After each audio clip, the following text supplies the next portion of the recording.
Good day.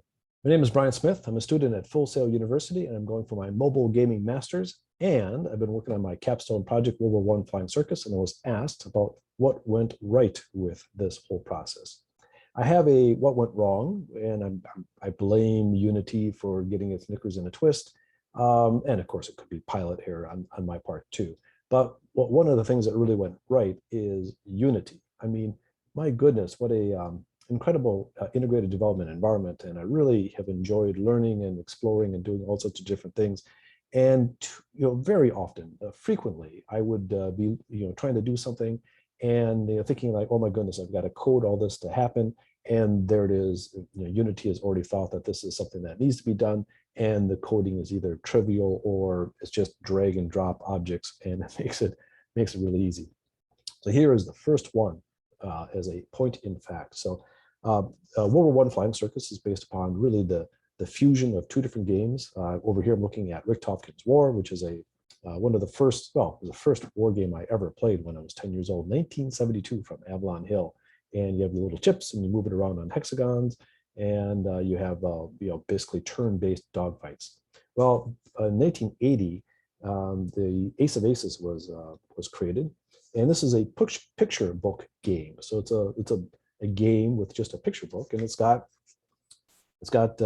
pages on there with a different representation of a World War I biplane, and you're sitting in the cockpit, and no matter where the enemy is, that's where you are always looking. So if the enemy is far away, and here you are, you're always looking at where the enemy is, relative to sitting in your cockpit there. So what you do in the game is you pick a maneuver, your buddy picks a maneuver, and you do the book then actually using these formulas on the bottom here, does a little bit of pre-computer calculations. Again, this is 1980, and you end up on a different page. And so you do your maneuvers, they would do the maneuvers, and you'd end up on a different page, and you'd go, wow, how did I get from where I was to here? Because think about it, you got two objects that are moving around on this two-dimensional plane. You're not a biplane, but a physical plane. And you're making your maneuver, the other player is making their maneuver. At the end of it, all of a sudden you just show up on a new page, and you've got this representation, and you kind of have to scratch your head like, well, what maneuver did they do?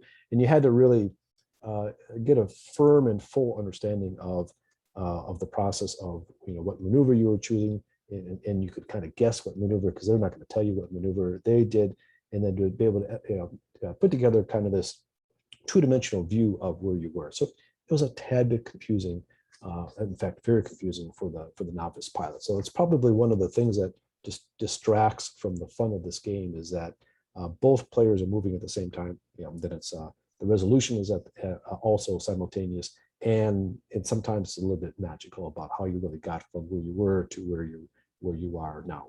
So in one of the first usability studies, what I did is my brother, who's played this game with me frequently, he says, wouldn't it be cool if instead of just starting the turn with this relative location and then ending the turn at the relative location, wouldn't it be cool if you could show us how you got from where you started to where you ended, and how the other biplane started and where it ended? And I said, yeah, I think I should be able to do this. It's computer science after all.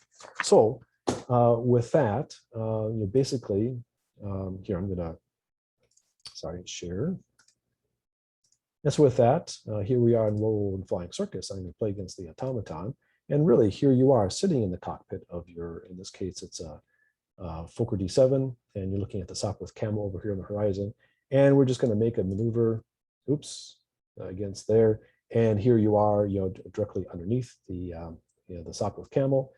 And you make another maneuver, and Sopwith Camel is right on my tail and shooting me down because it's the automaton. But the point is that, as you saw, I'm always in my cockpit, always looking at the other player, like Ace of Aces. But here in WWI Flying Circus, you're actually seeing the relative movement real time, inside quotes, for that 2-second turn that it takes to get from point A to point B. And this was the aha moment. I said, okay, I want to do this, but how do I do it? So I was Googling and looking up different things. And here we are the code to actually make that happen. And right there, that's the code. So basically, this is one of my cameras. Look at object A. So it'd be a camera sitting in. I've got the two different biplanes. There's the red A and the olive B, two different biplanes, and basically this is a look at object A. So it's sitting in the camera B biplane, and right there, basically it's just look at the target, and it's inside of the update loop. It's like, wow. So my brothers, thought, hey, wouldn't it be cool if you could do this? And I was saying, yeah, that would be cool if you could do this. But I'm thinking, oh my goodness, how am I going to do the math to make that all kind of happen? And right there is the math. You're working inside of these objects. Now, sure, there's more things going on in the camera because I am doing different things with the cameras, but that was one of these aha moments, going like, wow, okay. Unity, I don't know if this could be done in the Unreal Engine. I don't know, and for sure, I know if I had to do this myself, it would have been a lot of mathematics in order to make that happen. Could have done it, but a lot of mathematics. But anyway, here we are. That is just one of the amazing things about operating inside this Unity environment. Yeah, often it is indeed just kind of a drag and drop, or changing parameters, changing configuration, some very simple scripting, and of course, ultimately too, a lot of very advanced scripting in order to make things happen and work. So that's where we stand with that. And so I've enjoyed, the positive side of working with Unity. There's, as you can see in the other video, there's a kind of a negative side of working in Unity because I'm kind of a neophyte with that. But really, it is amazing when you just stumble across these aha moments and you go like, wow, that's that is really cool. That just made my life a lot easier. And so thank you.